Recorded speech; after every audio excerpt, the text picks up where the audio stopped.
কাক ডাকা ভোর, গাছ থেকে খেজুরের রস নামাতে ব্যস্ত গাছিরা। রস নামানোর পরই শুরু হয় গুড় তৈরির প্রক্রিয়া। রাসায়নিক কোনো দ্রব্য ছাড়াই তৈরি করা হয় এসব গুড়, আর প্রতি কেজি বিক্রি করা হয় 600 থেকে 700 টাকায়। গুণ মান ও স্বাদে অতুলনীয় হওয়ায় ফরিদপুরের খেজুর গুড় ও পাটালির খ্যাতি দেশ জুড়ে। তাই তো সকাল থেকেই গুড় কিনতে ভিড় করেন স্থানীয় সহ বিভিন্ন এলাকার ক্রেতারা। জেলার চাহিদা মিটিয়ে এসব গুড় যায় দেশের বিভিন্ন স্থানে। তবে উৎপাদন কম হওয়ায় ক্রেতাদের চাহিদা মতো গুড় দিতে পারেন না গাছিরা। অনেক দূর দূরান্ত থেকে এইখানে খেজুর কিনতে আসে এবং স্বল্প মূল্যে এখানে গুড় পাওয়া যায়। টেস্টটা অবভিয়াসলি ভালো এবং এটা একদম জেনুইন, একেবারে জেনুইন। বিভিন্ন উদ্যোক্তারা যেন এটিকে ধরে রাখে, আমাদের এটি প্রত্যাশা থাকবে এবং বিভিন্ন সংস্থা, সরকারের বিভিন্ন প্রতিষ্ঠান যেন এগুলোকে প্রমোট করে। যে একদম নিজে দাঁড়িয়ে থেকে আমরা গুড়টা বানিয়ে নিয়ে যাব এবং এটা আমাদের যে কাস্টমার লেভেল আছে বা কাস্টমাররা আছে, ক্রেতা আছে, তাদেরকে সরবরাহ করবো ইনশাল্লাহ। গত কয়েক বছরে গুড়ের ঐতিহ্য ধরে রাখতে নানা উদ্যোগ নিয়েছেন তরুণ উদ্যোক্তারা। তবে এক্ষেত্রে নানা সমস্যার মুখোমুখি হচ্ছেন তারা।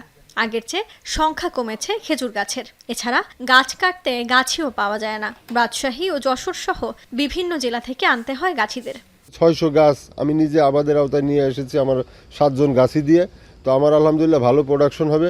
আমার 600 গাছের থেকে আমার সাইকেলিং করে প্রত্যেক দিন 325টা গাছ ঝোড়া কাটা হবে। তো সেক্ষেত্রে আমার প্রত্যেক দিন হয়তো 150 হাঁড়ি রস আসবে। সম্প্রতি কৃষি অফিসের পক্ষ থেকে লাগানো হচ্ছে খেজুর গাছ। এছাড়া গুড় তৈরির সময় উদ্যোক্তারা যাতে কোনো কেমিক্যাল ব্যবহার না করেন সেজন্য দেওয়া হচ্ছে সব ধরনের পরামর্শ। আমাদের 34টি ব্লকে 10,000 খেজুর গাছ রোপণ করা হয়েছে এবং তাল গাছ রোপণ করা হয়েছে 100টি করে। তো আমরা আশাবাদী ফরিদপুর সদরের এবং ফরিদপুর জেলার যে খেজুরের ঐতিহ্য রয়েছে, খেজুর গুড়ের, সেই খেজুরের গুড়ের ঐতিহ্য বহমান থাকবে এবং এখান থেকে আমাদের স্থানীয় যে উদ্যোক্তারা আছে তারা অনেক লাভবান হবে। খেজুর গুড়ের ঐতিহ্য ধরে রাখতে উদ্যোক্তাদের পাশে দাঁড়াবে প্রশাসন, এমনটাই প্রত্যাশা স্থানীয়দের। কৃষি অফিসের তথ্য মতে ফরিদপুরে ছোট বড় 1.5 লাখের বেশি খেজুর গাছ রয়েছে। এখন ফরিদপুর। শিয়া বাটার ও ভিটামিন ই সমৃদ্ধ lily glam beauty soap. Lily, always beautiful.